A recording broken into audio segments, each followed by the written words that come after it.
Bonjour à tous. Avant de commencer, je voulais tout d'abord vous remercier pour les nombreuses suggestions que vous nous avez fait parvenir. Je vous invite naturellement à continuer à nous écrire et à nous proposer les thèmes que vous souhaiteriez traiter dans nos prochains focus. Je vous suggère également de vous abonner à notre chaîne YouTube afin de rester toujours informé. Aujourd'hui, nous allons voir ensemble comment concevoir un supermarché, en commençant tout d'abord par des diapositives récapitulatives que vous pouvez télécharger en cliquant sur le lien que vous trouvez dans la description, jusqu'à arriver à une modélisation réalisée avec Edificius, notre logiciel pour la conception architecturale BIM. Commençons tout de suite. Pour concevoir un supermarché, il est nécessaire d'analyser différents aspects qui permettent de positionner correctement le mobilier dans l'espace à disposition. Sur cette diapositive, nous pouvons voir les différents espaces fonctionnels disposés de façon à maximiser les ventes et garantir un espace adéquat aux employés. Ici, nous mettons en évidence les dimensions conseillées pour les couloirs entre les étalages, ceci pour obtenir des espaces qui permettent une bonne fluidité des clients. En continuant sur le même sujet, nous définissons d'autres aspects, toujours liés aux dimensions, et quelques suggestions pour obtenir des espaces facilement accessibles. Pour terminer, voici une série de rendus issus de Edificius. Très bien. Voyons à présent un exemple pratique réalisé avec Edificius, notre logiciel pour la conception architecturale BIM. Commençons par le dessin du plancher, sur lequel l'ensemble du projet se développe.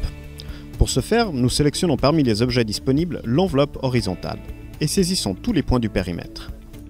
Ensuite, avec l'objet enveloppe, nous définissons les murs extérieurs et intérieurs qui délimitent les espaces de notre supermarché. Encore, en utilisant l'objet porte, nous saisissons les ouvertures intérieures et extérieures en tenant compte éventuellement des mesures minimales définies par la norme.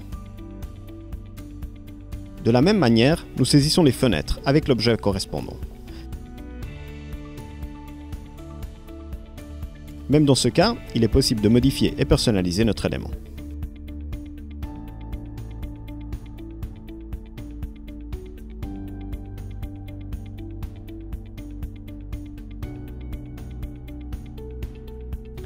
Nous pouvons voir à tout moment, dans la vue 3D, l'avancement de notre projet.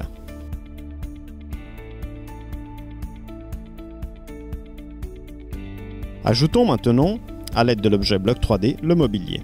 De cette façon, nous allons identifier aussi les différentes zones du supermarché.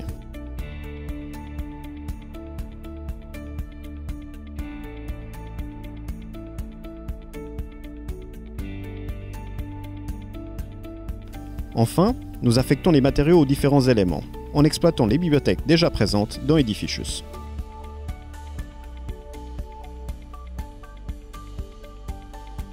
Edificius nous permet également d'obtenir très simplement et en quelques clics les plans d'exécution de notre projet. Et il est aussi possible d'afficher le résultat final en naviguant la modélisation à travers l'environnement de rendu en temps réel.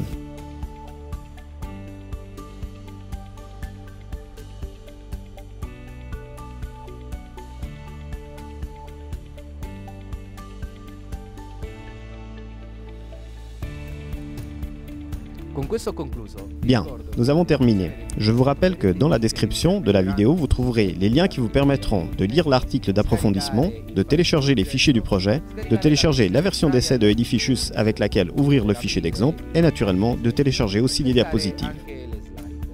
Je vous remercie pour votre attention, je vous souhaite un bon travail et vous donne rendez-vous à la prochaine vidéo.